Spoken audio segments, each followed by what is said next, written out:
요한복음 4장 46절부터 54절까지 제가 읽겠습니다. 예수께서 다시 갈릴리 가나에 이르시니 전에 물로 포도주를 만드신 곳이라. 왕의 신하가 있어 그의 아들이 가버나움에서 병들었더니 그가 예수께서 유대로부터 갈릴리에 오셨다는 것을 듣고 가서 청하되 내려오셔서 내 아들의 병을 고쳐주소서 하니 그가 거의 죽게 되었습니다. 예수께서 이르시되 너희는 표적과 기사를 보지 못하면 도무지 믿지 아니하리라. 신하가 이르되 주여 내 아이가 죽기 전에 내려오소서.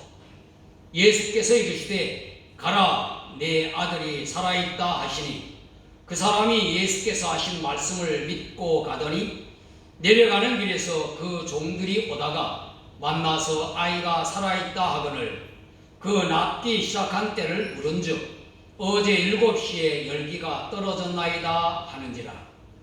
그의 아버지가 예수께서 내 아들이 살아있다 말씀하신 그 때인 줄 알고 자기와 그 온 집안이 다 믿으니라. 이것은 예수께서 유대에서 갈릴리로 오신 후에 행하신 두 번째 표적이니라. 아멘.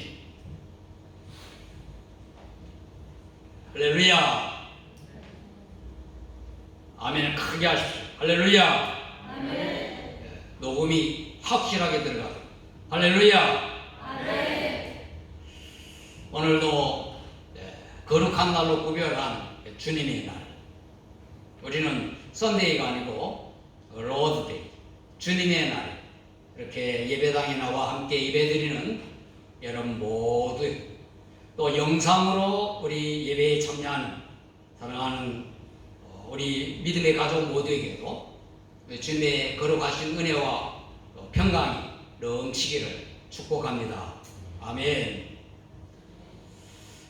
튀르키예, 우리는 터키로 그렇게 익숙한 튀르키예, 또 시리아 그 지역에서 발생한 지진으로 말미암아 제가 설교를 준비할 때는 42,000명이 넘었다고 했는데 어제 저녁 뉴스에는 45,000명이나 넘는 그 사람들이 죽었고 많은 이재민들이 발생했습니다. 또 가까이 뉴질랜드에서도 사이클론으로 인해서 비상사태가 발동된 가운데 2차례 지진이 일어났다고 합니다. 우크라이나, 러시아 전쟁도 만 1년이 되어가고 있습니다. 점점 더 확전되는 그런 분위기. 코로나 전염병도 완전히 종식되지 않고 여전히 기승을 부리고 있습니다. 전쟁과 지진, 각종 자연재해, 전염병의 창궐, 이러한 소식들은 주님께서 다시 오시겠다는 주님의 약속, 그 약속을 우리가 더 마음에 새기게 됩니다. 그리고 영원한 안식처인 천국을 더 사모하게 되는 것입니다.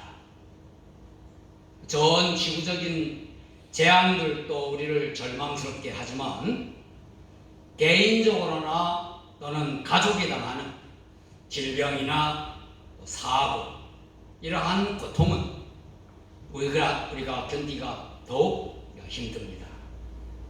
가족 중에 누가 치료가 어려운 병으로 고통을 받으면 온 가족이 다 고통을 겪습니다.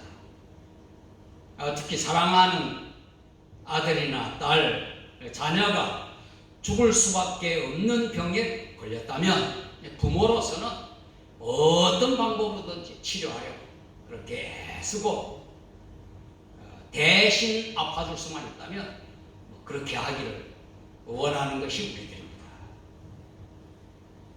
예수님께서 인간의 병을 고치시는 기적을 통해서 하나님의 아들 메시아이심을 나타내셨습니다. 예수님께서 행하신 3가지 중요한 사역은 치료하시고 가르치시고 선포하시는 사역이었습니다. 당시 의술이 발달되지 않아서 고칠 수 없는 병들이 많았죠. 그러한 많은 병들을 고치심으로 사람들이 예수님을 메시아로 믿게 하였습니다. 그 중에 오늘 본문이 왕의 신하의 아들을 죽을 병에서 낫게 하신 이야기지요. 왕의 신하가 사랑하는 아들이 병들어 죽어가는 것을 살리고자 소문을 듣고 예수님께 찾아왔습니다. 그가 예수님께 자기 집에 오셔서 거의 죽게 된 아들 좀 살려주소서, 고쳐주소서 그렇게 간청했습니다. 그랬더니 예수님께서 너희는 표적과 기사를 보지 못하면 도무지 믿지 아니하리라 그렇게 말씀을 하셨어요.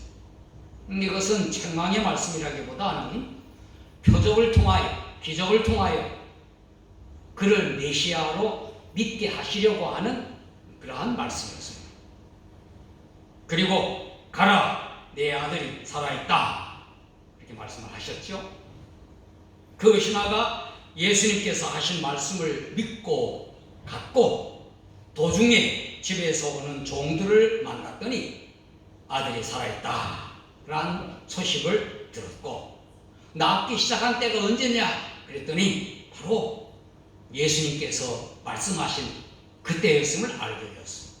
그리고 그와 그 온 집안이 다 예수님을 믿었다 하는 그러한 스토리입니다.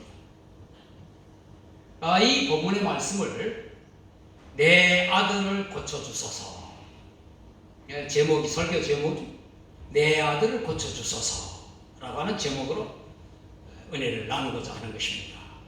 이 제목도 여러분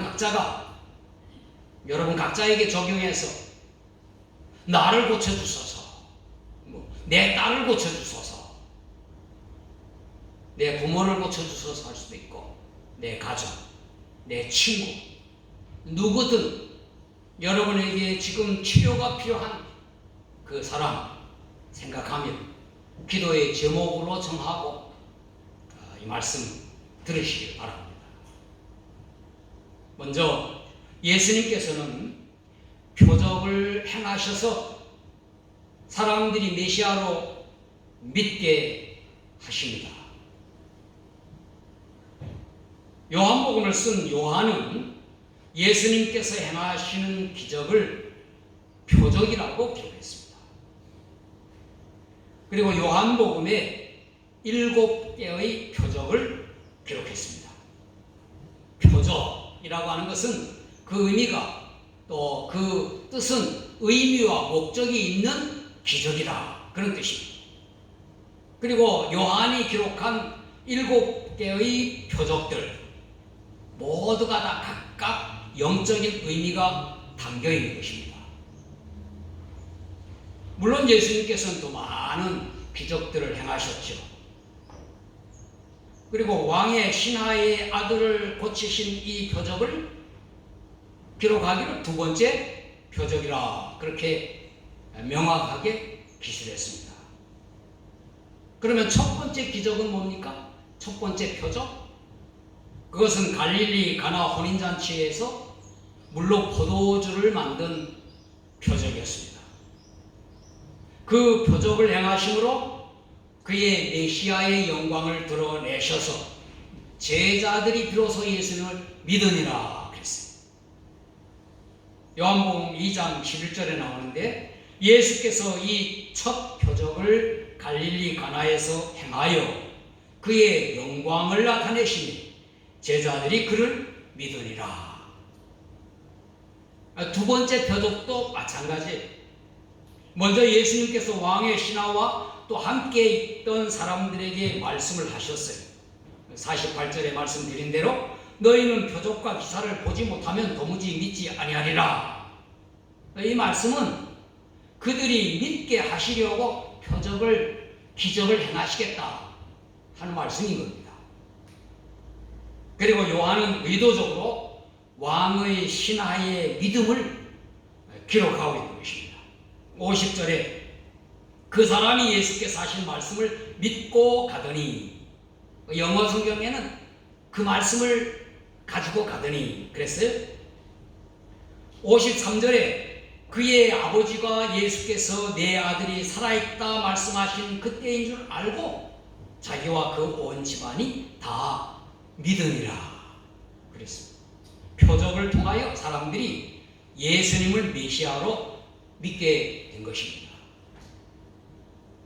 예수님께서 물로 포도주를 만드신 표적이나 죽어가는 왕의 신하의 아들을 고쳐 살리신 표적이나 모두 예수님께서 메시아 그리스도 하나님의 아들로 이 세상에 오신 구원자의 심을 나타내셔서 사람들이 예수님을 믿게 하도록 한 것이었습니다. 요한이 기록한 이후에 그 5 표적도 다 마찬가지입니다. 오늘 죽을 병에 걸린 아들을 고쳐 살리신 표적이나 또 이미 죽은 나사로를 살리신 기적이나 또는 38년이나 된 병자를 고치시고 나면서부터 소경된 자가 보게 하는 표적이든지 또 물 위에 걸으시는 표적, 떡 5개와 물고기 2마리로 5,000명을 먹이시고 12광줄이 남게 하시는 기적, 그 모든 표적, 그것은 그 기적 자체가 목적이 아니고 예수님께서 각각의 표적으로 그가 어떤 의미의 메시아인가 하는 것을 나타내시는 것이었습니다. 그래서 사람들이 그를 하나님의 아들로 믿게 하신 것입니다. 우리의 병을 치료하시고 우리의 여러 육체적인 문제를 해결해 주시는 것도 그것 자체가 목적이 아닙니다. 우리는 병 낫기를 위하여 기도해야 되죠. 예수님께서 어떤 질병이든지 다 고쳐주실 것입니다. 그러나 병만 고치시는 예수님이 아니시죠. 우리가 그렇게 예수님을 믿으면 안 된다. 무당도 때로는 병을 고치기도 하고 다른 종교에서도 치유의 기적들이 일어나는 것입니다. 예수님께서는 우리의 병을 고치시며 우리에게 그를 하나님의 아들 메시아, 우리를 구원하시러 온 구원자, 구원의 하나님으로 믿게 하시려는 것입니다. 어쩌면 우리에게 병이든지 어떤 문제든지 우리에게 그런 것이 있는 것은 우리가 구원의 하나님이신 예수님께로 나오도록 하시었을 수 있다는 것입니다. 여러분의 병을 고쳐달라고 기도하시기 바랍니다. 가족의 병 치료해 달라고 간청하십시오.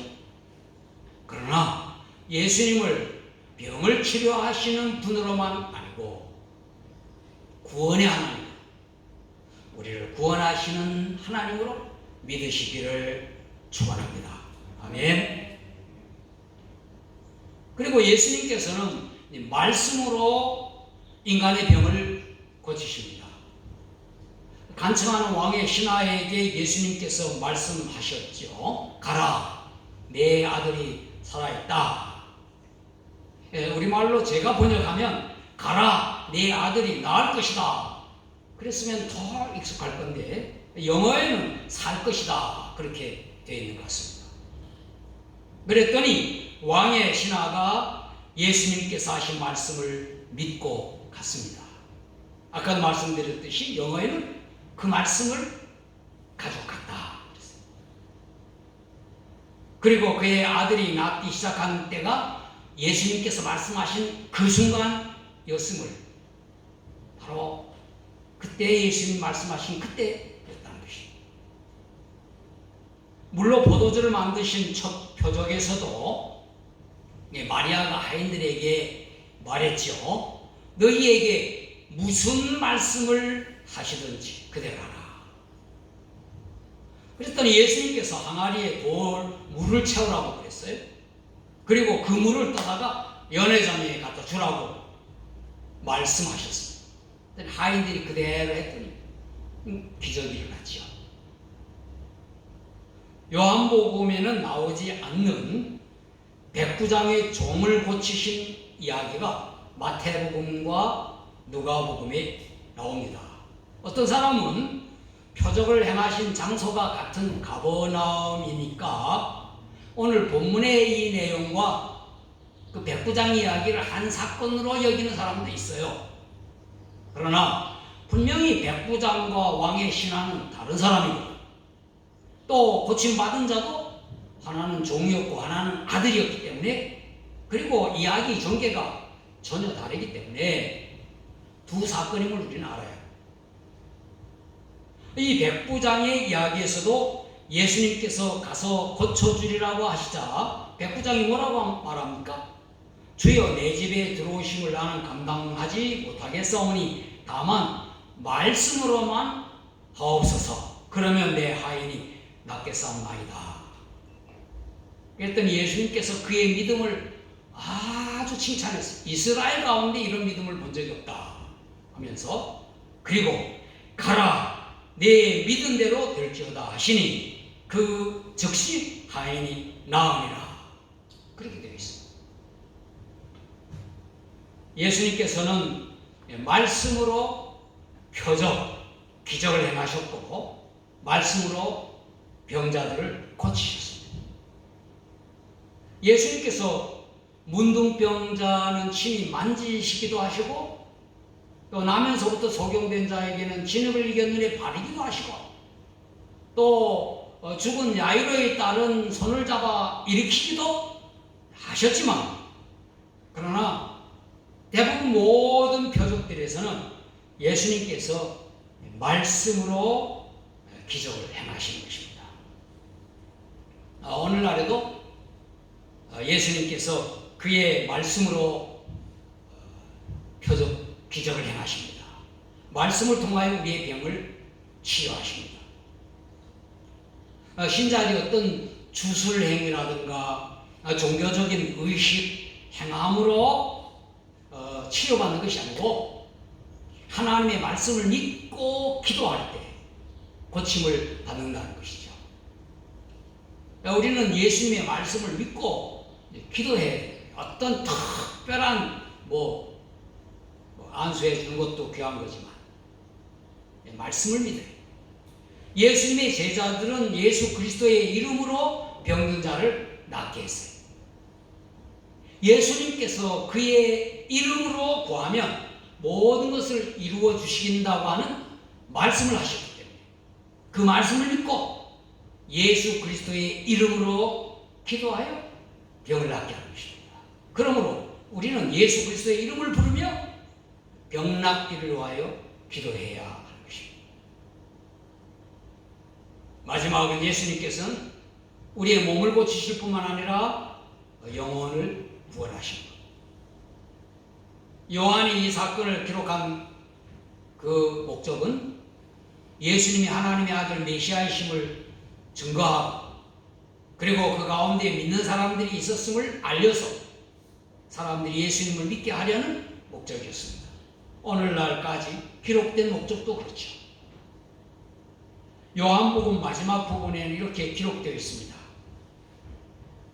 예수께서 제자들 앞에서 이 책에 기록되지 아니한 다른 표적도 많이 행하셨으나 오직 이것을 기록함은 너희로 예수께서 하나님의 아들 그리스도이심을 믿게 하려 하며, 또 너희로 믿고 그 이름을 힘입어 생명을 얻게 하려 함이니라. 그 이름을 믿어 얻는 생명은 영원한 생명이죠. 영생. 왕의 신하와 그 온 집안이 믿었다고 했습니다. 그것은 그들이 예수님을 그리스도, 메시아로 믿어 영생을 얻었다, 구원받았다 하는 그러한 의미입니다.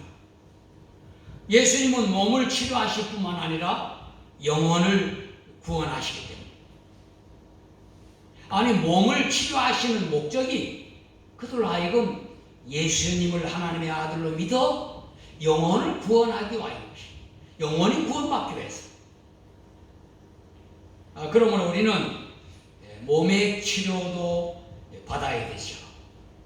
병도 나아야 되죠. 그러나 우리와 우리 가족들이 예수님을 구주로 그리스도로 믿어 구원받도록 해야 하는 것입니다.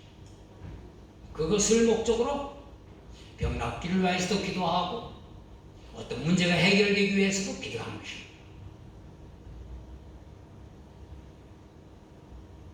또 응답받은 간증, 기도하여 병이 나았다든가 문제가 해결됐다는 그 간증으로 가족과 이웃을 예수 믿도록 그렇게 해야 하는 것입니다.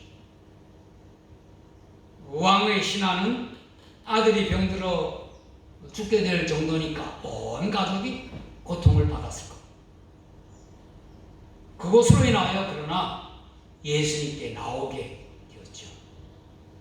아들의 병도 낫고 온 가족이 예수님을 믿어 구원받았으니 아들이 병든 것은 고통이 아니라 오히려 축복이 된 것입니다. 여러분에게도 어떤 질병이나 어려운 문제들, 그 고통스러운 일이 예수님께 나아가 주님의 은혜를 받는 그러한 축복이 되기를 간절히 축복합니다. 예수님은 치료의 하나님이십니다. 성경 전체, 신구약 성경 전체에서 수많은 치료의 이야기가 나오겠죠. 구약 성경에서 치료의 하나님을 계시했습니다. 병이 치료되는 그 어떤 사건을 통하여 치료의 하나님을 나타냈어요. 그런데 그 치료의 하나님 바로 예수 그리스도이신 것입니다. 신약 성경에서는 예수님께서 많은 병자들을 고치셨고 또 예수님의 제자들은 예수 그리스도의 이름으로 많은 병자들을 낫게 했습니다. 예수 그리스도의 이름으로 여러분 자신 또 여러분의 가족 육신의 병도 깨끗이 낫고 마음의 병도 치료받아 회복되고 할렐루야. 예수 그리스도의 이름을 믿어 구원받아 천국을 소망하기를 축원합니다. 천국은 지진도 없고 전쟁도 없고 천국은 슬픔도 없고 아픈 것도 없습니다. 병드는 거 물론 없고 늙는 것도 없습니다. 죽음 없는 것이 천국이죠. 절망이나 한숨이나 눈물 절대 없는 것이 천국입니다. 요한계시록에 모든 눈물을 그 눈에서 닦아주시니 다시는 사망이 없고 애통하는 것이나 곡하는 것이나 아픈 것이 다시 있지 아니하리니 처음 것들이 다 지나갔으리라. 할렐루야. 기도하겠습니다. 하나님 아버지, 모든 감사와 영광 예수 그리스도의 이름으로 하나님께 올립니다. 예수님께서 병들어 죽어가던 왕의 신하의 아들을 고쳐 살려주신 말씀을 전하고 또 저희들이 들었습니다. 예수님께서 표적을 통하여 사람들이 그를 메시아로 믿게 하려 하셨음을 저희들이 알았습니다. 저희도 육신의 질병을 치료받기 원합니다. 고쳐주세요. 예수님께서 말씀만으로 제자들은 또 예수 그리스도의 이름으로 병든 자를 낫게 하셨음을 저희들이 믿습니다. 저희도 성경을 하나님 말씀으로 굳게 믿으며 그 말씀과 예수 그리스도의 이름으로 병 낫기를 구합니다. 병이 낫고 문제가 해결되는 것보다 예수님을 구주로 믿어 구원받기를 원합니다. 예수 그리스도의 이름으로 기도하여 병이 나은 간증, 문제가 해결된 간증으로 우리 가족과 이웃들이 예수 그리스도를 믿어 구원받도록 하옵소서. 병으로 고통을 받았지만 치료하시는 예수님을 믿어 영원히 구원받게 되니 큰 축복임을 믿고 또 우리의 삶에 그러한 일이 일어나게 하여 주옵소서. 예수님 이름으로 기도하옵나이다. 아멘. 아멘. 자리에서 우리 일어나셔서 471장 찬송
이제는 우리의 모든 질병과 고통의 문제를 십자가에서 해결하신 예수 그리스도의 은혜와 예수 그리스도를 보내셔서 우리에게 영원한 생명을 주신 하나님 아버지의 사랑하심과 예수 그리스도의 이름으로 병든 자를 일으키도록 힘주시는 성령님의 교통과 충만하심이 몸이 아픈 자의 치료를 위해 기도하며 병나은 간증으로 사람들에게 예수님을 증거하기 원하는 우리 신롱교회 모든 성도들과 가족들 위해 이제로 영원까지 함께 하시길 예수님 이름으로 축원하옵나이다. 아멘.